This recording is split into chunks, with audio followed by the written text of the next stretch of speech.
अब दोस्तों हमारा फूल्स जर्नी पर अपना अंतिम कदम बढ़ाता है और दोस्तों वह वापस उसी चट्टान पर पहुंच जाता है जहां उसने फूल्स कार्ड में अपनी यात्रा शुरू की थी।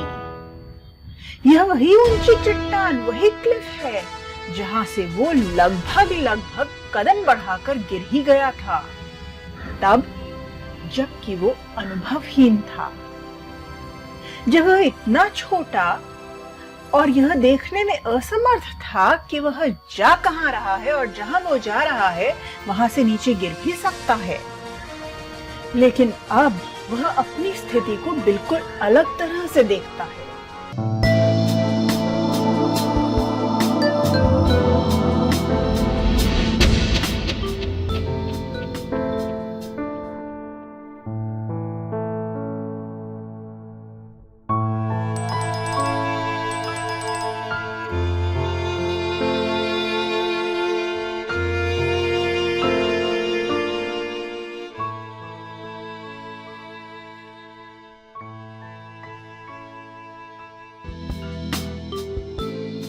सबसे पहले हम अपने 22 मेजर आर्काना कार्ड्स का अर्थ समझते हैं।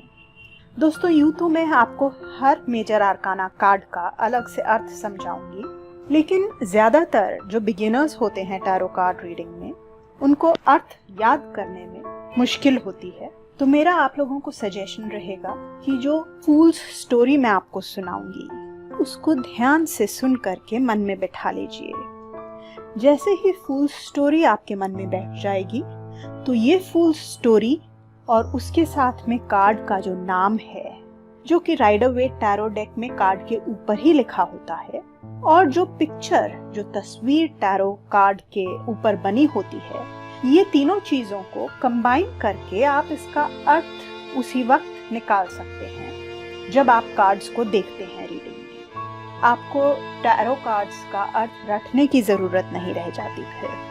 यही कारण है कि मैं राइडर वेट टैरो डेक ही सजेस्ट करती हूँ बिगिनर्स को, क्योंकि ये जो तस्वीर बनी होती है, क्लियरली बनी होती है राइडर वेट टैरो डेक के कार्ड्स के ऊपर, और उसके ऊपर जो है नाम भी लिखा होता है स्पष्ट। उसके बाद में जो एडवांस्ड टैरो डेक्स होते हैं, कई के ऊपर या तो नाम नहीं लिखा होता या तस्वीर नहीं बनी होती। जो तस्वीर बनी होती है वो उस तरीके से नहीं होती है जो कि उसके अर्थ हैं।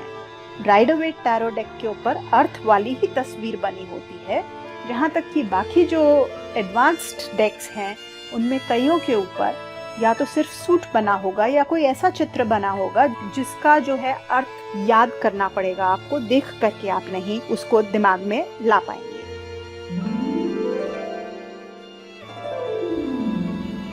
दोस्तों ये हमारे टैरो डेक का पहला कार्ड है। इसे फूल कहते हैं। फूल इसलिए नहीं कहते कि ये बेवकूफ है, बुद्धू है, नहीं। इस कार्ड को फूल इसलिए कहते हैं कि ये एक नवजात शिशु की तरह है, न्यूबॉर्न बेबी की तरह, एक कोरा कागज, पूरी तरीके से अनुभवहीन, नया, भोला, अनाड़ी। ये जो हमारा फूल कार्ड है, ये एक नई जर्नी, एक नए सफ़र की शुरुआत कर रहा है और इसी कार्ड से शुरुआत करता है और टैरो डेक के अन्य 77 कार्ड से अपनी जर्नी, अपना सफ़र जारी रखते हुए, तय करते हुए कार्ड के आखिरी कार्ड तक जा पहुंचता है। तो दोस्तों ये हमारा पहला कार्ड, फूल कार्ड। इसके ऊपर नंबर लिखा है 0, जो कि एक बहुत ही महत्वपूर्ण नंबर है। हमारी संस्कृति में भी 0 जो है वो हमारी संस्कृति में ध्यान को और एनलाइटनमेंट को भी दर्शाता है। इस फूल कार्ड को हम एक नवजात शिशु की तरह समझ सकते हैं जो इस दुनिया में आता है, जन्म लेता है। और यही कारण है कि ये हमारा जो कार्ड है ये अत्यंत महत्वपूर्ण है, क्योंकि ये कार्ड हमारे क्वेरेंट को, हमारे प्रश्नकर्ता को ही दर्शाता है, हमारे प्रश्नकर्ता का प्रतिनिधित्व करता है। और ये जो कार्ड है फूल्स कार्ड हमारे टैरो डेक का एक तरीके से आधार है, उसकी नींव है। यहीं से ही फूल्स कार्ड से ही सब कुछ शुरू होता है, यहीं से सब कुछ जन्म लेता है। इसी कारण से वो हर चीज जो एक नए बच्चे को, एक न्यूबॉर्न बेबी को या एक नई आत्मा को जो अभी अभी जीवन में आई है, इन सब को जो चीजें दर्शाती हैं वो हमारे फूल कार्ड के लिए भी सटीक बैठती हैं। जैसे कि एक नई शुरुआत, एक्साइटमेंट, उत्साह। और क्योंकि हमारा जो फूल है वो जीवन सफर पर बिल्कुल नया है, इसलिए वो अनुभवहीन होने के साथ साथ इस जगत से अपरिचित होना। और क्योंकि उसको इस दुनिया के बारे में कुछ मालूम नहीं है, इसी कारण से वो चलते चलते इस क्लिफ पर आ पहुंचा है। क्लिफ अर्थात एक ऐसी चोटी, माउंटेन्स पर, पहाड़ों पर, जहां उसने एक कदम और लिया और वो गिरा। उसको इतना अनुभव नहीं है कि वो समझ सके कि वो यहाँ से शायद नीचे भी गिर सकता है या शायद कुछ और भी हो सकता है। दोस्तों, ये जो शून्य है और ये जो क्लिफ है, ये दोनों बहुत ही महत्वपूर्ण हैं। इन दोनों को आप ध्यान में बिठाइए। जब मेजर आर्काना कार्ड्स हमारे खत्म होंगे तो आखिरी में हम फिर से इसके बारे में बात करेंगे ताकि हमको इसका अर्थ और स्पष्ट हो जाए। तो यही अच्छी बुरी विशेषताएं हमारे फूल का वर्णन करती हैं।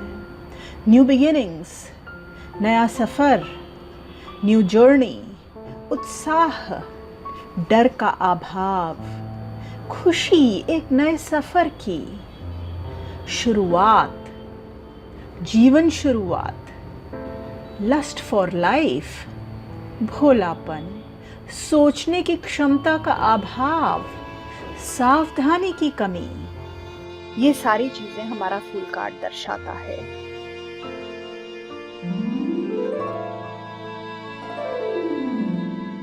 जब हमारा फूल निकल करके अपने जीवन की यात्रा को शुरू करता है तो सबसे पहला उसका एनकाउंटर होता है मैजिशियन से।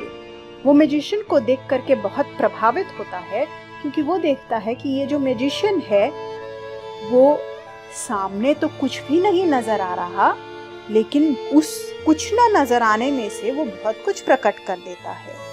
जैसे कि जादूगर खाली हाथ से चीजें प्रकट कर देता है। इसी कारण से ये जो मैजिशियन है, ये चारों सूट्स का ओरिजिन है। यहीं से हमारे चारों सूट्स भी शुरू होते हैं। हमारे कप्स, वॉन्ड्स, पेंटिकल्स और स्वॉर्ड्स चारों यहीं से शुरू होते हैं। और उन सूट्स के जो रिप्रेजेंटेटिव एलिमेंट्स हैं वो हमको मैजिशियन के टेबल के ऊपर रखे हुए नजर आते हैं। यही कारण है कि एसेस भी मैजिशियन से ही रिलेट करते हैं। और जो ये हमारी फूल स्टोरी है कि फूल आकर के मैजिशियन से मिलकर के प्रभावित होता है, वही सारी चीजें मैजिशियन के कार्ड को दर्शाती हैं। विल पावर, कुछ ना होते हुए भी बहुत कुछ क्रिएट कर देना, तो क्रिएशन, एक्शन लेना, पावरफुल होना, ऐसी प्रतीति होना कि हम बहुत शक्तिवान हैं, कंसंट्रेट करना, अपने काम पर, अपने काम के प्रति कॉन्शियस होना और कॉन्शियस होकर के कंसंट्रेट करके अपने कार्य को करना। इसी के साथ साथ ट्रिकरी और डिसेप्शन, माने कि धोखाधड़ी भी दिखाता है मैजिशियन कार्ड, क्योंकि कहीं ना कहीं सामने अप्रकट है सब कुछ, मगर फिर भी वो कुछ न कुछ प्रकट कर रहा है खाली जगह में, खाली हाथों से। तो छलावा भी मैजिशियन कार्ड दर्शाता है। दोस्तों, मैजिशियन द्वारा दिए गए टूल्स को लेकर के फूल फिर से अपनी जीवन सफर पर आगे निकल पड़ता है।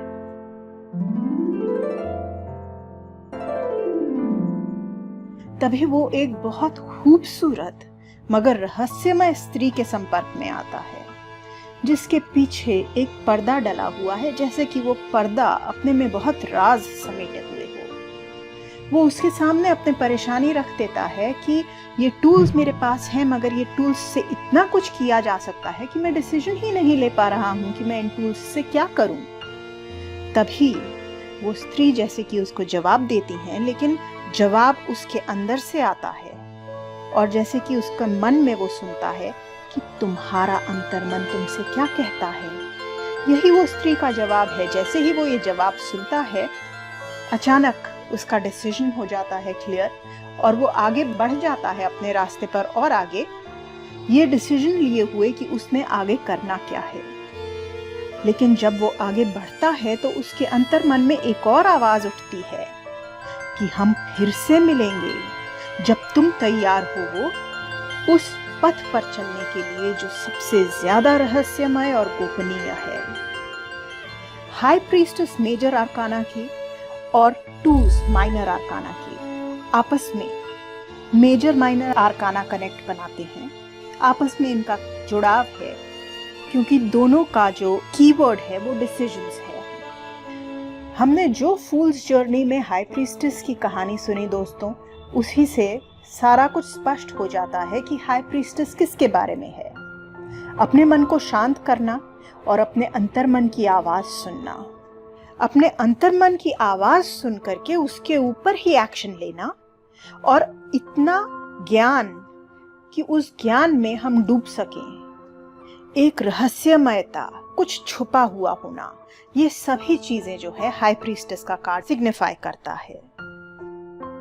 फूल अपने सफर में आगे बढ़ता है तो एम्प्रेस मिलती है उनको।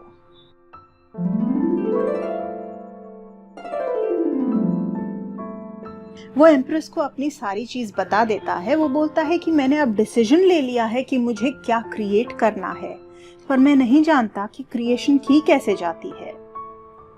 ये सुनकर एम्प्रेस उसे सिखाती है कि जब भी एक नई चीज को हम जन्म देते हैं तो वो बहुत फ्रेजाइल होती है, नाजुक, और उसको पनपने के लिए हमें उसको बहुत ख्याल रखना पड़ता है, उसको नर्चरेंस देना होता है, उसको प्रेम, प्यार, अपना वक्त, पेशेंस और अटेंशन देनी होती है।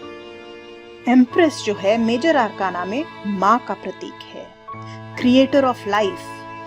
वो गर्भ जहाँ पर एक नया विचार, एक नया जीवन पनपता है और बढ़ता है तब तक जब तक वो इतना बड़ा ना हो जाए कि वो बाहर आ सके। एम्प्रेस जो है ग्रोथ को रिप्रेजेंट करती है और इसीलिए माइनर आर्काना और मेजर आर्काना में जो कनेक्ट है वो नंबर 3 से कनेक्ट होती हैं, जो कि फिर से ग्रोथ को सिंबलाइज करते हैं। एम्प्रेस जो है माँ के हर महत्व को दर्शाता है। माँ होना, प्रेम देना, प्यार देना, ख्याल रखना, नर्चर करना, उसकी नरिशमेंट करना और अबंडेंस, बहुत होना, इन सभी चीजों को एम्प्रेस कार्ड दर्शाता है।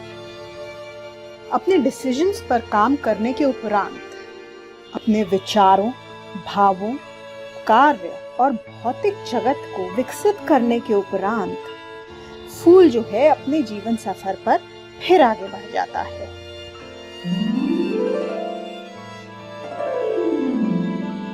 उसने इन चीजों को विकसित तो कर लिया है, पर इनका संचालन करने का ज्ञान इसे नहीं है। इसलिए वो एक राजा के पास आता है जो उसे एक कुंजी देता है, दृढ़ इच्छा शक्ति और कानून व्यवस्था की मजबूत नींव। दोस्तों, यही सारी चीजें एम्परर कार्ड दर्शाता है। जहां एम्प्रेस जो है माँ का प्रतीक है, माता का प्रतीक है और उसके सभी भावों का प्रतीक है, वहीं एम्परर कार्ड पिता का प्रतीक है। तो वो जो चीजें दर्शाता है वो है प्रोटेक्शन, सपोर्ट, अपने बच्चों के लिए प्रोवाइड करना या अपनी जनता के लिए प्रोवाइड करना, उनका ख्याल रखना, उनको डिसिप्लिन में रखना, authority, will power, law and order. इसके साथ साथ एम्परर जो है वो प्रश्नकर्ता के जीवन में किसी एक महत्वपूर्ण पुरुष को भी दर्शा सकता है, जैसे कि पति, पिता, बॉस इत्यादि। दोस्तों, जिस तरीके से पिता बच्चों के लिए उनका प्रोवाइडर होता है और उनकी स्टेबिलिटी के लिए, जीवन में उनकी स्थिरता के लिए रिस्पॉन्सिबल होता है, उसी तरीके से एम्परर जो है माइनर आर्काना में फोर्स से कॉरेस्पॉन्ड करता है, क्योंकि फोर्स भी स्टेबिलिटी का प्रतीक है। दोस्तों, जब हमारा फूल एक सॉलिड फाउंडेशन और एक स्टेबिलिटी लाता है अपने जीवन में और अपने जीवन के हर पहलू में, सडनली उसके मन में एक भय उत्पन्न होता है कि अगर मैंने जो कुछ भी बनाया है वो खो गया तो, या अगर मैंने जो बनाया है वो उतना अच्छा नहीं है जितना मैं सोच रहा हूं तो। ये सोचते सोचते वो एक मंदिर पहुंचता है जहां पर उसे हायरोफैंट मिलता है।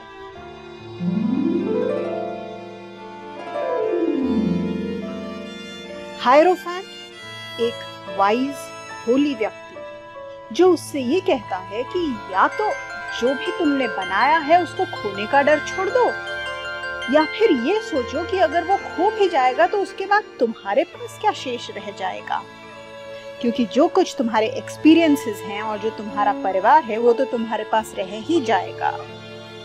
हमारे फूल की इस कहानी से, इस टैरो स्टोरी से हमें ये पता चलता है कि हायरोफैंट जो है एक टीचर है, अध्यापक है, प्रीस्ट है, एक एडवाइजर है, हमें राह दिखाता है।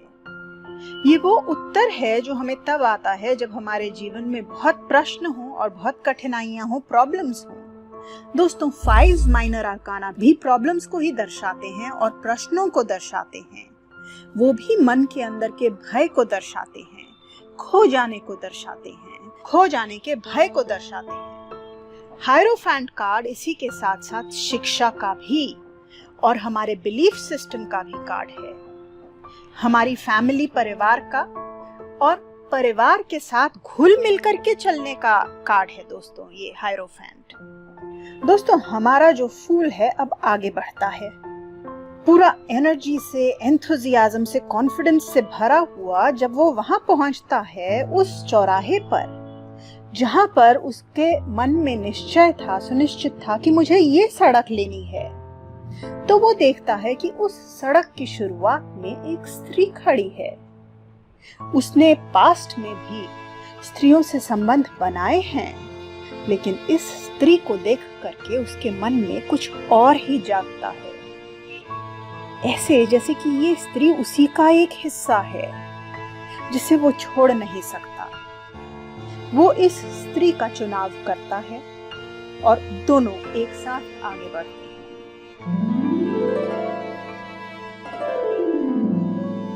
दोस्तों, जो लवर्स कार्ड है वो इसी चौराहे को दर्शाता है। जीवन में चॉइसेस जब हमारी आती हैं, अक्सर ये चॉइसेस जो होती हैं हमारे ड्यूटी और हमारे दिल के बीच में होती हैं, या ड्यूटी और हम जो चाहते हैं उसके बीच में होती हैं। लेकिन क्योंकि ये लवर्स कार्ड है जो कि प्रेम में होने को भी दर्शाता है, इसलिए चांसेस ज्यादा यही बनते हैं कि व्यक्ति दिल को प्राथमिकता देगा अपने दिमाग के ऊपर।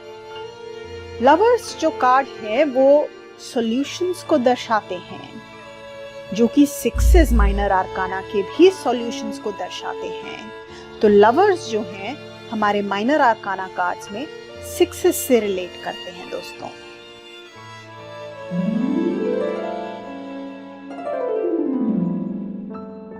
हमारा फूल दोस्तों अब एक्सपीरियंसेस लेते लेते आगे बढ़ता है अपने जीवन के सफर में और दुश्मनों से घिराव होता है। उसको स्टक फीलिंग होती है, जैसे कि वो हिल नहीं सकता। दुश्मनों से घिरा हुआ वो एक चैरियटियर से मिलता है और ये चैरियटियर उसको कहता है कि अपनी दृष्टि जीत के ऊपर स्थित रखे और जो भी दुश्मन रास्ते में आए उनके ऊपर से निकलता हुआ चला जाए। चैरियट कार्ड जो है दोस्तों वो वॉर को, युद्धों को, स्ट्रगल को, इन सब चीज़ों को दर्शाता है और hard one victory over enemies, अपने दुश्मनों को खात्मा करना और कठिन से कठिन तरीके से अपनी जीत हासिल करना, ऑब्स्टिकल्स के ऊपर जीत हासिल करना और अपने अंदर के दुश्मनों के ऊपर भी जीत हासिल करना। इन सब तरीके की चीज़ों को चैरियट कार्ड दर्शाता है दोस्तों। चैरियट कार्ड और 7 जो है माइनर आर्काना में दोनों ही एफर्ट को दर्शाते हैं, दोनों का कीवर्ड एफर्ट है। मेजर माइनर आर्काना कनेक्ट जो है चैरियट और सेवंस का है, क्योंकि दोनों जो हैं मुश्किल स्थितियों में कंट्रोल लेने की बात करते हैं, अपनी रिस्पॉन्सिबिलिटीज को मैनेज करने की बात करते हैं, अपनी ड्यूटीज फुलफिल करने की बात करते हैं और किसी न किसी तरीके से जीत का एक तरीका निकालने की बात करते हैं। तो दोस्तों, हमारे फूल ने अपने दुश्मनों पर जीत हासिल कर ली और अब वो गर्वित अनुभव कर रहा है, जीत का जश्न मना रहा है, अपने भाग्य पर इतरा रहा है। जीत का अभिमान उसे उछाल दे रहा है, वो शक्तिशाली महसूस कर रहा है। दोस्तों, उसके अंदर ऐसे पैशंस हैं जिन्हें वो ना तो कंट्रोल कर पा रहा है, नियंत्रित कर पा रहा है और ना ही उन पर नियंत्रण करना चाहता है।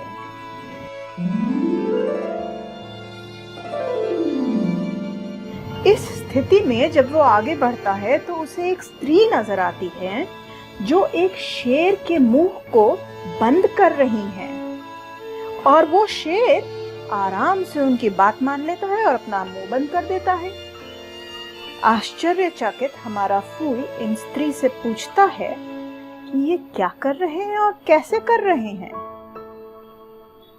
तब वो स्त्री हमारे फूल को समझाती हैं कि हमारे अंदरूनी जो भाव होते हैं, जो जोश और जुनून होते हैं, जितने भी पैशंस होते हैं, सभी पर नियंत्रण करना, नियंत्रण रखना, कंट्रोल रखना आवश्यक है और इसी नियंत्रण को अंदरूनी शक्ति कहा जाता है। हमारा स्ट्रेंथ कार्ड दोस्तों इसी बारे में है। अंदरूनी नियंत्रण पाने का कार्ड है ये। दयालु होइए, धैर्य रखिए और अपने भावों पर, अपनी उत्तेजनाओं पर, जुनून पर, जोश पर नियंत्रण रखिए। दोस्तों, स्ट्रेंथ कार्ड जो है वो माइनर आर्काना के 8 से जुड़ता है, इसी कारण से कि दोनों सीमाओं के बारे में बात करते हैं और फिर उन सीमाओं से पार कैसे जाना है उसके बारे में भी बात करते हैं, क्योंकि यही जो सीमाएं हैं हमें उच्च कोटि का बनाती हैं।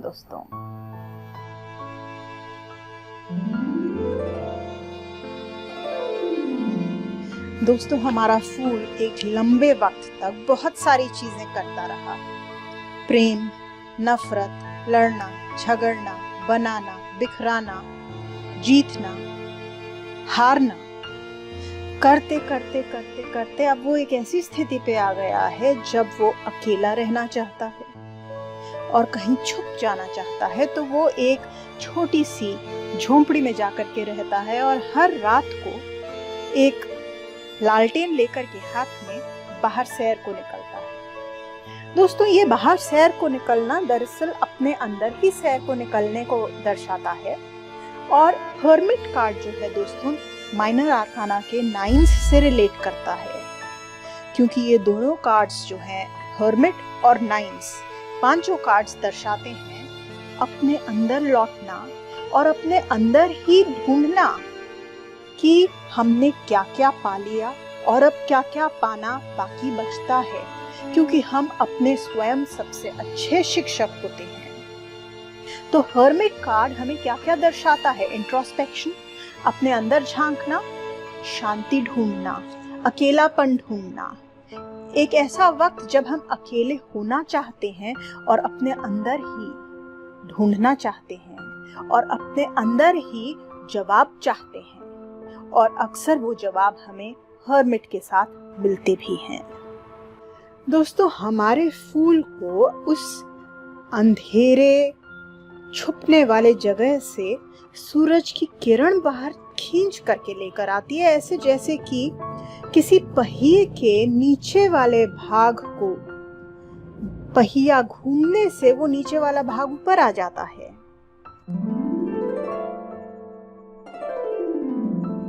दोस्तों, व्हील ऑफ फॉर्च्यून जब हमारा आता है तो वो दर्शाता है लक का वक्त, किस्मत बदलने का वक्त।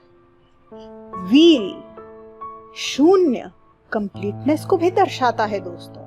और 10 जो है माइनर आर्काना का, वो भी कंप्लीटनेस को दर्शाता है। इसीलिए दोस्तों व्हील ऑफ फॉर्च्यून और टेंस जो हैं आपस में major minor arcana card connection है। हमारा व्हील ऑफ फॉर्च्यून जो है जीवन के उतार और चढ़ाव को दर्शाता है, कर्मा को भी दर्शाता है कि भाई जो घूम करके वापस हमारे पास आ जाता है, जैसे कि एक चक्र घूम के वापस आ जाता है।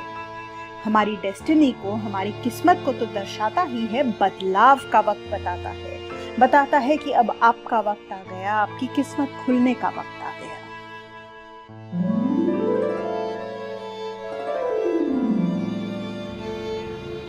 दोस्तों राइडर वेट टैरो डेक में कार्ड नंबर 8 स्ट्रेंथ कार्ड है और कार्ड नंबर 11 जस्टिस कार्ड है।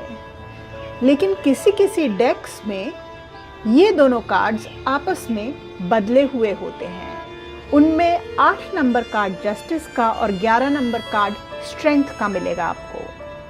तो दोस्तों हमारा फूल अपने जीवन सफर पर और आगे निकलता है। वो अनसर्टेनिटी में बैठा हुआ होता है जब उसकी नजर पड़ती है एक नेत्रहीन लेकिन एक बुद्धिमान स्त्री के ऊपर, जो 2 भाइयों के जजमेंट दे रही है। दोनों को वो सुनती है शांति से। दोनों ही, जो अमीर भाई है उसको पूरा का पूरा इनहेरिटेंस मिला है, लेकिन दोनों ही पूरा इनहेरिटेंस पाने की इच्छा रखते हैं। वो दोनों के बीच में इनहेरिटेंस को इक्वली बांट देती है। फूल को वो यह समझाती है कि जो गरीब भाई है उसको इस विरासत की, इस पैसे की जरूरत ज्यादा है और वो इस विरासत के साथ में वेस्टफुल नहीं होगा, इसका गलत उपयोग नहीं करेगा। और जो अमीर भाई है वो अपने पैसे का दुरुपयोग करना थोड़ा कम कर देगा, क्योंकि उसके पास पैसे में कमी आ जाएगी। वो दोनों ही अभी ये देख नहीं पा रहे हैं, लेकिन जो डिसीजन लिया गया है, जो जजमेंट दिया गया है, वो दोनों के हित में है। तो दोस्तों जो हमारा जस्टिस कार्ड है वो इसी जस्टिस को दर्शाता है, इसी कर्मा को रीप करने को दर्शाता है। जो कर्म हमने पहले किया है वो लौट के हमारे पास आ गया है। ठंडे दिमाग से एक बैलेंस्ड डिसीजन को दर्शाता है। दिमाग प्रधान होना, बुद्धि प्रधान होने को दर्शाता है। जस्टिस को दर्शाता है, लीगैलिटीज को दर्शाता है और फेयर होने को, निष्पक्ष होने को दर्शाता है और साथ ही साथ डिसीजंस को भी दर्शाता है।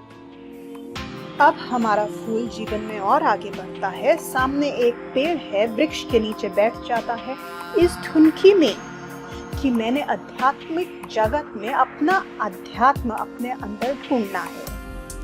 मैं स्वयं को आध्यात्मिक जगत में ढूंढना चाहता हूँ। यही धुनकी को लेकर के वो 9 दिन निरंतर बिना खाए, बिना पिए, बिना कुछ किए उस वृक्ष के नीचे बैठा रहता है और अचानक 9वें दिन पे खड़े होकर के पेड़ के ऊपर चढ़ करके अपने को उल्टा वृक्ष के ऊपर से टांग लेता है।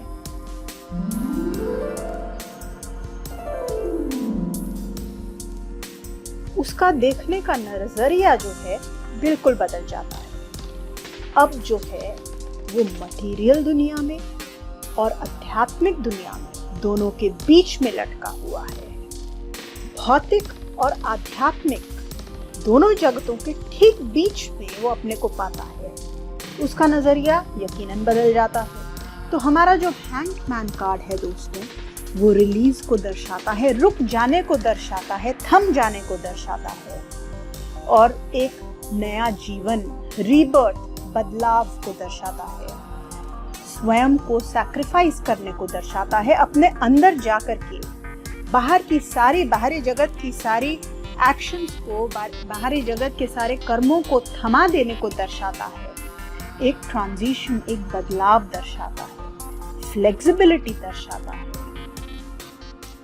अपनी आध्यात्मिक खोज को ही, अपने आध्यात्मिक सफर को ही आगे बढ़ाते हुए जब हमारा फूल आगे बढ़ता है तो उसके अंदर एक तरीके का दुख है, जैसे कि उसका कुछ खो गया है।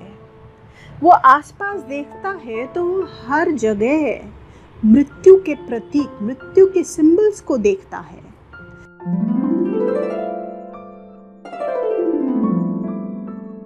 उसके मन में सवाल उठता है, क्या मैं मर चुका हूँ? क्या मैं मृत हूँ? और उसके अंदर से ही जवाब मिलता है उसे कि हाँ, एक तरीके से तुम मर चुके हो, क्योंकि तुम जो पहले थे वो खत्म हो गया है और अब तुम कुछ नए हो। दोस्तों, डेथ कार्ड जो है अंत दर्शाता है। किसी की मृत्यु दर्शा सकता है, लेकिन आवश्यक नहीं कि ये मृत्यु ही दर्शाए। ये ट्रांसफॉर्मेशन दर्शा सकता है और जीवन के बहुत बड़े बदलाव को दर्शाता है। वो बदलाव हमारे जगत में हो सकता है या हमारे अंदर स्वयं हम बदल सकते हैं। हमारा फूल आगे बढ़ता है तो वो देखता है, उसको एहसास होता है कि वो अभी तक विपरीत चीजों से डील कर रहा था। जस्टिस कार्ड में भी और हैंगमैन कार्ड में भी। जस्टिस कार्ड में जो विपरीत चीजें थी वो एक स्केल की, बैलेंस की, दोनों तरफ में, एक तरफ सत्य एक तरफ असत्य, एक तरफ सही एक तरफ गलत, ये दोनों विपरीत चीजों के बीच में फंसा था।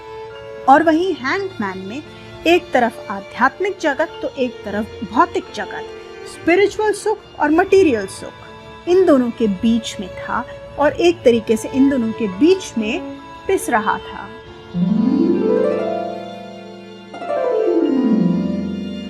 टेम्परेंस कार्ड में वो सीखता है कि इन ऑपोजिट्स को, इन विपरीत चीजों को आपस में मिलाया जा सकता है और बैलेंस किया जा सकता है, दोनों को मॉडरेशन में लिया जा सकता है। तो टेम्परेंस कार्ड जो है वो हार्मनी दर्शाता है, इसी बैलेंस को दर्शाता है, मॉडरेशन को दर्शाता है, कॉम्प्रोमाइज को दर्शाता है, सेल्फ कंट्रोल को दर्शाता है, स्वास्थ्य को दर्शाता है।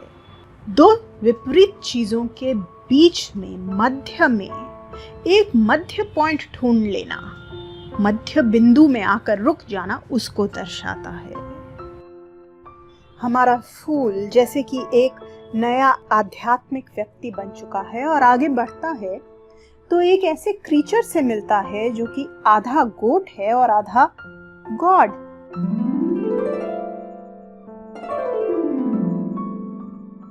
आधा भगवान आधा बकरी। वो देखता है कि इसके साथ में कई व्यक्ति हैं जो कि मटेरियल इंडल्जेंसेस में हैं, बेसिक डिजायर्स, लस्ट, इस तरीके की एक्टिविटीज में संलग्न हैं। जब वो इस क्रीचर से बात करता है तो वो क्रीचर उसे समझाता है कि वो अपनी मर्जी से यहाँ पर हैं। वो अपनी मर्जी से, स्वयं की इच्छा की वजह से यहाँ पर बंधे हुए हैं, चेन्ड हैं।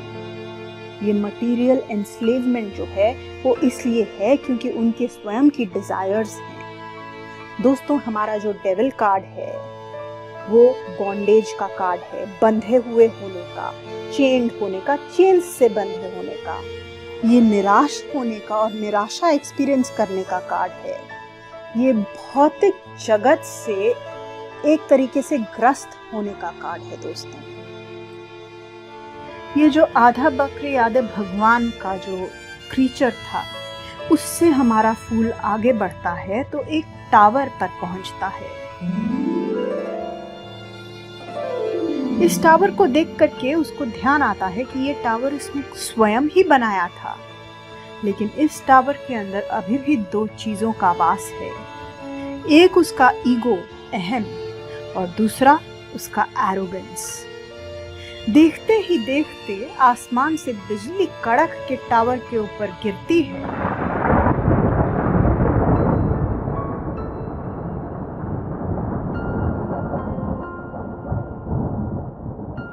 और उसका एरोगेंस, उसका ईगो, उसका अहम सब तार तार हो जाता है और उसी के साथ उसके झूठों का जगत तार तार हो जाता है और उसके अंदर ये जो भाव था कि मैं औरों से बेहतर हूँ, वो भाव चला जाता है। टावर कार्ड दोस्तों सडन चेंज का कार्ड है। सडन चेंज को दर्शाता है, एक अचानक बदलाव, साथ ही साथ सडनली कुछ रियलाइज करना, कोई चीज हमको रिवील हो जाना, जैसे कोई सत्य हमारी आंखों के सामने एकदम से आ जाता है। ये चीजें टूट के बिखरने का भी कार्ड है दोस्तों।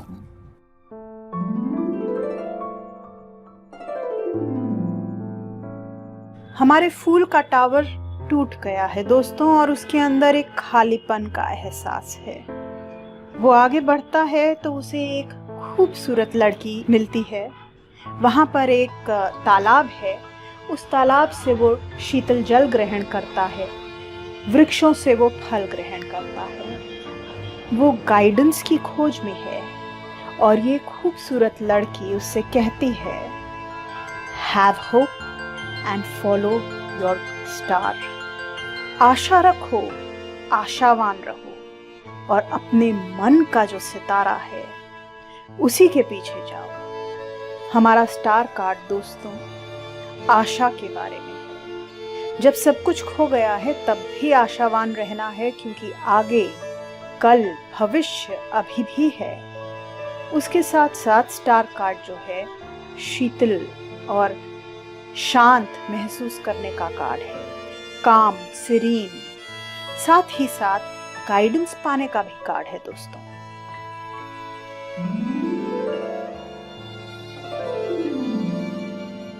हमारा फूल इसी सितारे का पीछा करते हुए एक ऐसी जगह पहुंचता है जहां पानी पानी है, काफी पानी है। ये जगत है कवियों का, मन का, मस्तिष्क का, दोनों का और भावों का। लेकिन ऐसे भाव और ऐसा मन जिसके ऊपर कोई नियंत्रण नहीं है, अनियंत्रित भाव, अनियंत्रित दिमाग, अर्थात ये एक तरीके से विक्षिप्त लोगों का भी जगत है। यहाँ पर या तो वो स्वयं को खो सकता है या फिर समर्पण करके नाव में तैर सकता है। दोस्तों, मून कार्ड जो है वो एक तरफ इमेजिनेशन का कार्ड है और दूसरी तरफ कंफ्यूजन का, डर का, भय का कार्ड है। जहाँ कुछ समझ न आए ऐसा कार्ड है। इमोशंस, भावों का कार्ड है, लेकिन अनियंत्रित भावों का भी कार्ड है। झूठ, लाइज, डिसीट, धोखे का भी कार्ड है। जहां ये विजन्स का भी कार्ड है, वहीं ये इल्यूजन्स का भी कार्ड है। जो नहीं है उसको देखना।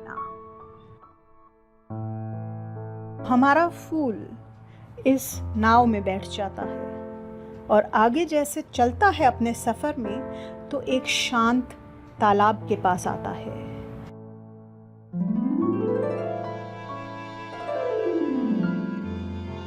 उसे ऐसा महसूस होता है जैसे कि वो बदल चुका है, ट्रांसफॉर्म कर गया है और वो स्वयं को एक छोटे से बच्चे के रूप में देखता है, जैसे कि उसका एक नया जन्म हुआ हो। ये हमारा सन कार्ड दोस्तों हमारे अंदर की लॉ को, हमारे अंदर के प्रकाश को दर्शाता है।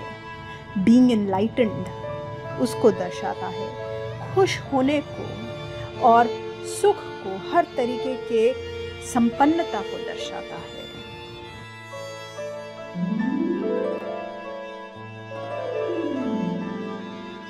सन की खुशी को अपने मन में लिए हमारा फूल आगे बढ़ता है और आशा करता है कि अब ये आखिरी कदम होगा उसके सफर का। पर उसके बदले में वो सामने उसके आ जाता है एक एंजल जो उससे कहता है, ले योर पास्ट टू रेस्ट।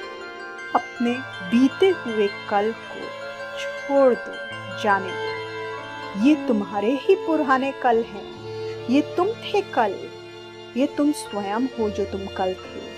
आज तुम एक नए तुम हो, पुराने वाले तुमको जाने दो। जजमेंट कार्ड दोस्तों रीबर्थ को, नए जन्म को दर्शाता है, रिसरेक्शन को दर्शाता है, अपने पुराने कल को रिलीज करने को दर्शाता है, माफ करने को दर्शाता है, स्वयं को भी माफ करना और दूसरों को भी माफ करना और जाने देना, छोड़ो, जाने दो।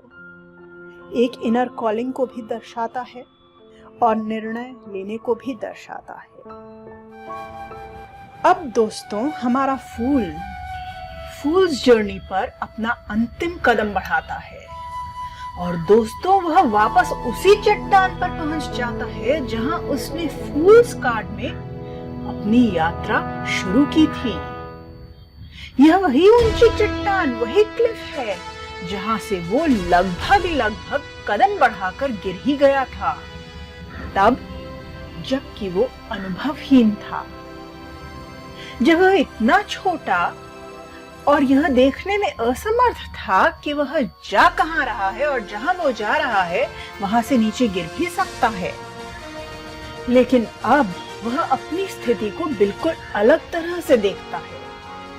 पहले तो उसने सोचा था कि वह एक पर ध्यान केंद्रित कर सकता है और दूसरे को भुला सकता है, उपेक्षा कर सकता है, एक को उभार के दूसरे को विसर्जित कर सकता है, जैसे कि शरीर पर ध्यान केंद्रित करके मन को भूल सकता है, भौतिक को चुनकर आध्यात्मिक को छोड़ सकता है, भविष्य पर ध्यान देकर अतीत को छोड़ सकता है। लेकिन अब वह बेहतर जानता है, वह जानता है कि शरीर और मन, भौतिक और आध्यात्मिक, भविष्य और अतीत, व्यक्ति और संसार सब कुछ एक हैं और फूल का और मिस्टिक का दोनों का ही हिस्सा है। वो फूल और वो मिस्टिक जो दोनों ही ब्रह्मांड के रहस्यों के द्वार हैं।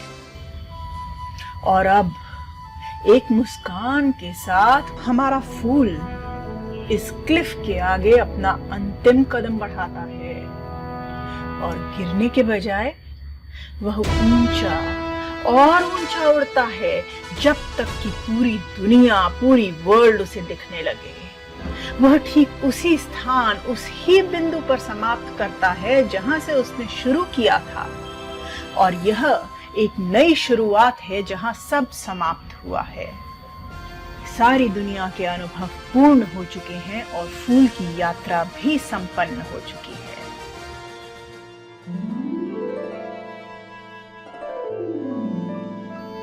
वर्ल्ड कार्ड मेरे प्यारे दोस्तों पूरा होने का कार्ड है, पूर्णता को दर्शाता है।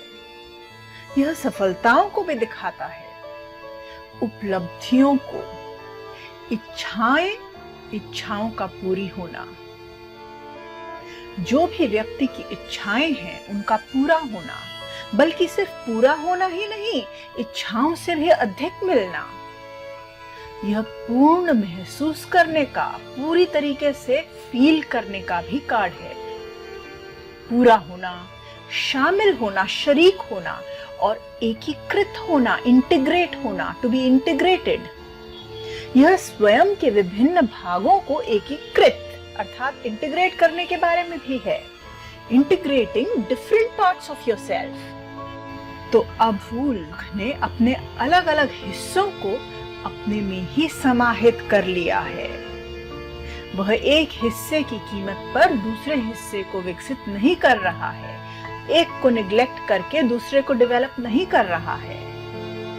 सब कुछ फूल में, स्वयं में और कैवल्य में एकीकृत हो चुका है।